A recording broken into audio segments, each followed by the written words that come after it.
अस्सलाम वालेकुम and welcome back to profit book by Abdullah Chaudhary. तो दोस्तों, मैं उम्मीद करता हूँ आप सब खैरियत से होंगे और आपने पिछले तमाम लेक्चर्स अच्छे से सुने होंगे, उनको प्रिपेयर किया होगा, उनके नोट्स बनाए होंगे।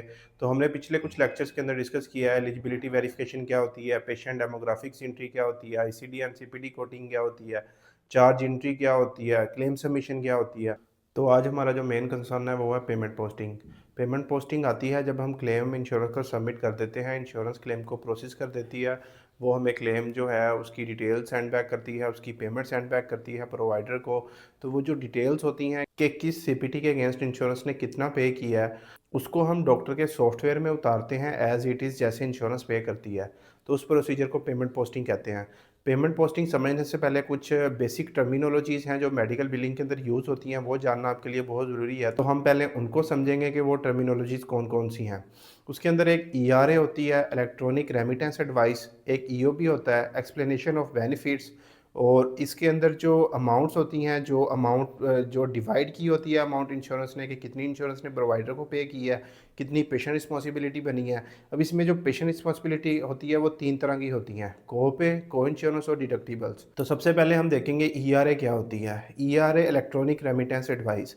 तो मैंने अपनी पिछली वीडियो के अंदर आपको बताया था कि डॉक्टर जो है वो इंश्योरेंस के साथ कोशिश करते हैं कि ईडीआई सेटअप बन जाए, इलेक्ट्रॉनिक डाटा इंटरचेंज जो सेटअप है वो बन जाए। उससे क्या होता है कि जब हम क्लेम सबमिट करते हैं इंश्योरेंस को, इंश्योरेंस क्लेम प्रोसेस करके अपना जो ईओबी होती है या जो उसकी एक्सप्लेनेशन होती है कि किस सीपीटी के अगेंस्ट कितने डॉलर्स पे किए हैं, वो सारा आपको ईडीआई के थ्रू ट्रांसफ़र कर देती है। अब जो ईडीआई के थ्रू पेमेंट्स की डिटेल्स आ रही हैं उसको हम ईआरए कहते हैं, और जो पूरा सेटअप होता है उसको ईआरए सेटअप कहते हैं। इसका फ़ायदा होता है कि डॉक्टर के पास ना इंफॉर्मेशन जो है वो जल्द से जल्द आ जाती है। मतलब अगर कोई पेपर के थ्रू भेज रहा है, हार्ड फॉर्म में अगर कोई मेलिंग एड्रेस पे भेज रही है इंश्योरेंस इन्फॉर्मेशन, तो उसको आने में टाइम लगेगा। अगर ईआरए के थ्रू आ रही है, ईडीआई सेटअप के थ्रू आ रही है इन्फॉर्मेशन, पेमेंट्स की डिटेल्स, तो वो फ़ौरन आ जाएगी। तो इसका फ़ायदा ये है कि टाइम बचाती है, और एज़ इट इज़ जो इंश्योरेंस हमें पे कर रही होती है इन्फॉर्मेशन, वो सारी हमारे पास फ़ौरन आ जाती है। जैसे इंश्योरेंस क्लेम को प्रोसेस करती है और ईआरए बना देती है। तो उसके बाद दूसरी फॉर्म आती है ईओबी। ईओबी जो होती है वो एक्सप्लेनेशन ऑफ बेनिफिट्स होती है। एक्सप्लेनेशन ऑफ बेनिफिट्स मींस के इंश्योरेंस जो है किस सीपीटी के अगेंस्ट कितना पे कर रही है, कितनी वो पेशेंट रिस्पॉन्सिबिलिटी बना रही है, वो सारी एक पेपर फॉर्म में लिखी होगी, वो हमारे मेलिंग एड्रेस पे डॉक्टर को रिसीव हो जाएगी। तो वो होती है एक्सप्लेनेशन ऑफ बेनिफिट। अब इन दोनों में डिफरेंस क्या है? ईआरए जो होती है वो इलेक्ट्रॉनिकली होती है, ईओबी जो होती है वो पेपर की फॉर्म में होती है, जो हमारे मेलिंग एड्रेस पे आती है या इंश्योरेंस प्रोवाइडर को ईमेल करती है, तो वो ईओबी होती है। ईओबी वैसे जो होती है वो बेसिकली पेपर फॉर्म होती है, ईआरए जो होती है वो इलेक्ट्रॉनिक होती है। अब इसमें मैंने जिक्र किया है कि पेशेंट रिस्पॉन्सिबिलिटी बनती है कुछ। पेशेंट रिस्पॉन्सिबिलिटी मींस जब पेशेंट डॉक्टर के पास विजिट करने गया है, डॉक्टर ने उसका क्लेम बना के इंश्योरेंस को बिल किया, तो इंश्योरेंस 100% पे मोस्टली नहीं करती। वो उसमें डिडक्टिबल्स बना देती है, कोपे बना देती है, को इंश्योरेंस बना देती है। तो डिडक्टिबल्स क्या होते हैं? डिडक्टिबल्स एक स्पेसिफिक अमाउंट होती है जो इंश्योरेंस पहले ही तय कर लेती है कि जब आप ये सर्विस लेने जाओगे या जब आपका प्लान एक्टिवेट होगा, तो उसके बाद आपको पहले ये अमाउंट पे करनी पड़ेगी, फिर हम आपकी जो मज़ीद कवरेज है वो कवर करेंगे। अब एक पेशेंट अगर डॉक्टर के पास गया है, पहला विजिट है उसका साल का, क्योंकि हर साल डिडक्टिबल्स जो होते हैं वो रिवाइज होते हैं। मीन्स अगर एक पेशेंट के $1000 डिडक्टिबल्स हैं, तो जैसे ही उसका साल ख़त्म होगा वो $1000 जो हैं वो दोबारा से 1000 पे आ जाएंगे, और उसको दोबारा से वो मेट करने पड़ेंगे। अब डिडक्टिबल्स एक स्पेसिफिक अमाउंट होती है। पेशेंट अगर साल का पहला विजिट करने गया है डॉक्टर के पास, उसने जाके चेकअप करवाया है, तो इंश्योरेंस क्या करेगी?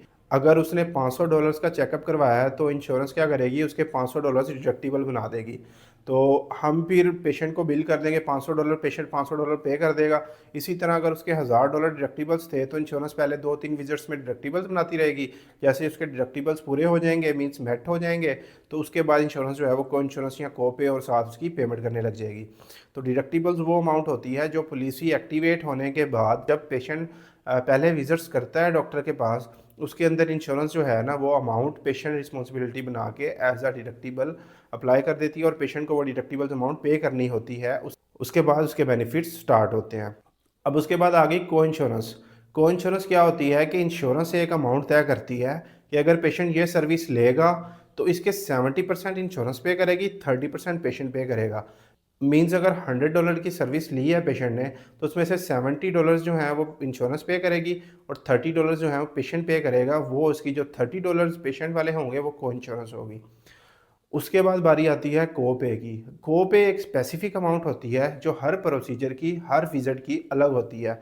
मीन्स अगर पेशेंट डॉक्टर के पास गया है ऑफ़िस विज़िट करने के लिए, तो उसके प्लान के अंदर पहले से ये लिमिटेशंस होंगी, गाइडलाइंस होंगी कि हर विज़िट पे पेशेंट जो है डॉक्टर को $25 पे करेगा। तो वो पेशेंट जितनी दफ़ा भी डॉक्टर के पास जाएगा, वो $25 पे करेगा। और ये जो इंक्लूसिव पेशेंट रिस्पॉन्सिबिलिटी होती है, इसको हम आउट ऑफ पॉकेट मैक्सिमम्स कहते हैं। तो जब ईआरए या ईओबी आती है डॉक्टर के पास, प्रोवाइडर ऑफिस को रिसीव होती है, तो वो उसकी पोस्टिंग उस ईआरए के अंदर जो डिटेल्स होती हैं पेमेंट की, उसके अकॉर्डिंग सॉफ्टवेयर के अंदर कर देते हैं। तो डॉक्टर को पता चल जाता है इस पेशेंट को मैंने जो सर्विस दी थी, मैंने इतने सीपीटी कोड्स बिल किए थे, उनके अगेंस्ट मुझे इतनी इतनी पेमेंट्स आई है, तो वो सारा रिकॉर्ड रहता है उसके अंदर। और कुछ एडजस्टमेंट्स होती हैं जहाँ पे इंश्योरेंस को लग रहा होता है कि डॉक्टर ने ज़्यादा अमाउंट बिल की है, या ये वाला सीपीटी डॉक्टर ने परफॉर्म नहीं किया, या इसको परफॉर्म नहीं करना चाहिए था, इसने ज़बरदस्ती परफॉर्म किया है और ये मुझे बिल किया है इंश्योरेंस को, तो इंश्योरेंस उसको अदर एडजस्टमेंट्स में डाल के उसको राइट ऑफ करवा देती है। तो पेमेंट पोस्टिंग का जो प्रोसीजर है वो इंशाल्लाह हम अपनी अगली वीडियो में देखेंगे, जो पूरा प्रोसीजर है। उससे पहले जो ज़रूरी चीज़ें थी वो आपको बतानी, वो मैंने आपको इस वीडियो के अंदर बताई हैं। उनको मैं आपको एक छोटा सा कंक्लूजन दे देता हूँ। ईआरए इलेक्ट्रॉनिक रेमिटेंस एडवाइस जब इंश्योरेंस क्लेम को प्रोसेस कर देती है, तो उसने एक एक्सप्लेनेशन भेजनी होती है प्रोवाइडर को कि आपने जो हमें क्लेम बिल किया था उसके अंदर हम इतनी अमाउंट पे कर रहे हैं, इतनी अमाउंट हम डिनाई कर रहे हैं, या ये अमाउंट हमने पेशेंट रिस्पॉन्सिबिलिटी बनाई है, ये हमने आपको डायरेक्टली पे किया आपके बैंक अकाउंट में। वो जो सारी एक्सप्लेनेशन होती है वो इंश्योरेंस ने डॉक्टर को भेजनी होती है। वो ईआरए के थ्रू भेजेगा तो हमें पता चल जाएगा ये इलेक्ट्रॉनिक रेमिटेंस एडवाइस है, मींस ईडीआई सेटअप के थ्रू आई है। और अगर ईओबी भेजेगा तो वो उसकी एक्सप्लेनेशन ऑफ बेनिफिट्स होगी जो कि हार्ड फॉर्म में होगी, मींस उसका पेपर प्रिंट होगा, वो हमारे मेलिंग एड्रेस पे, डॉक्टर के मेलिंग एड्रेस पे इंश्योरेंस भेज देगी, तो वो ईओबी होगी। ईआरए एंड ईओबी दोनों एक ही चीज़ें हैं। इसके अंदर एक्सप्लेनेशन होती है सिर्फ कि इंश्योरेंस कितनी अमाउंट पे कर रही है, कितनी डिनाई कर रही है, कितनी पेशेंट रिस्पॉन्सिबिलिटी बना रही है। बस इनका ना डॉक्टर के पास आने का तरीका डिफरेंट होता है। ईआरए जो होती है वो इलेक्ट्रॉनिकली आती है, ईओबी जो होती है वो मेलिंग एड्रेस के थ्रू आती है पेपर फॉर्म की सूरत में, और जो ईआरए होती है वो सॉफ्ट फॉर्म की सूरत में होती है। उसके बाद हमने डिस्कस किया डिडक्टिबल्स, को-पे, को इंश्योरेंस क्या होती है। डिडक्टिबल्स को हम बेसिकली पीआर 1 कहते हैं, पेशेंट रिस्पॉन्सिबिलिटी 1। वो स्पेसिफिक अमाउंट होती है जो प्लान स्टार्ट होने से पहले इंश्योरेंस पेशेंट को बताती है कि आपने इतने अमाउंट जो है वो पे करनी है पहले डॉक्टर को, उसके बाद जो आपके बेनिफिट्स हैं वो हम कवर करेंगे, या आपकी तरफ से पेमेंट हम देंगे डॉक्टर को। उसके बाद जो को इंश्योरेंस होती है वो पीआर 2 होती है, पेशेंट रिस्पॉन्सिबिलिटी 2। उसके अंदर क्या होता है कि इंश्योरेंस पेशेंट के साथ कॉन्टैक्ट करती है कि अगर आप ये सर्विस लोगे डॉक्टर से तो इसका 70% हम पे करेंगे, 30% आप पे करोगे। तो वो जो 30% होता है वो पेशेंट की बेसिकली को इंश्योरेंस होती है। उसके बाद जो कोपे होता है, कोपे बेसिकली होता है कि इंश्योरेंस डिसाइड करती है आपने हर विजिट पे डॉक्टर को इतने डॉलर्स कोपे पे करने हैं। मीन्स अगर पेशेंट सिर्फ डॉक्टर के पास आया और वो अपना चेकअप करवा के घंटे के बाद, 1.5 घंटे के बाद वापस चला गया, तो वो $25 पे करेगा या $30 पे करेगा स्पेसिफिकली, मतलब वो उतने पे करके ही जाएगा, या बाद में पे कर देगा, लेकिन वो करेगा पेशेंट पे, तो वो बेसिकली कोपे होता है। तो मैं उम्मीद करता हूँ आपको ये चीज़ें अच्छे से समझ आ गई होंगी। फिर भी अगर आपका कोई कंसर्न है, कोई मसला है, तो आप मुझे मेरे व्हाट्सएप नंबर पे मैसेज कर सकते हैं। व्हाट्सएप नंबर डिस्क्रिप्शन के अंदर ऑलरेडी दिया हुआ है। इसके अलावा आप कमेंट भी करेंगे तो वहाँ पे भी आपको इंशाल्लाह ज़रूर रिस्पॉन्स मिलेगा। तो अब इंशाल्लाह अपनी अगली वीडियो के अंदर देखेंगे पेमेंट पोस्टिंग का जो पूरा प्रोसीजर है वो कैसे होता है। तो तब तक के लिए अपना ख्याल रखिए, हमारे चैनल को सब्सक्राइब कर दीजिए और बेल आइकन दबा दीजिए ताकि अगला आने वाला लेक्चर आप तक लाजमी पहुँचे। अपना ख्याल रखिएगा। अल्लाह हाफिज़।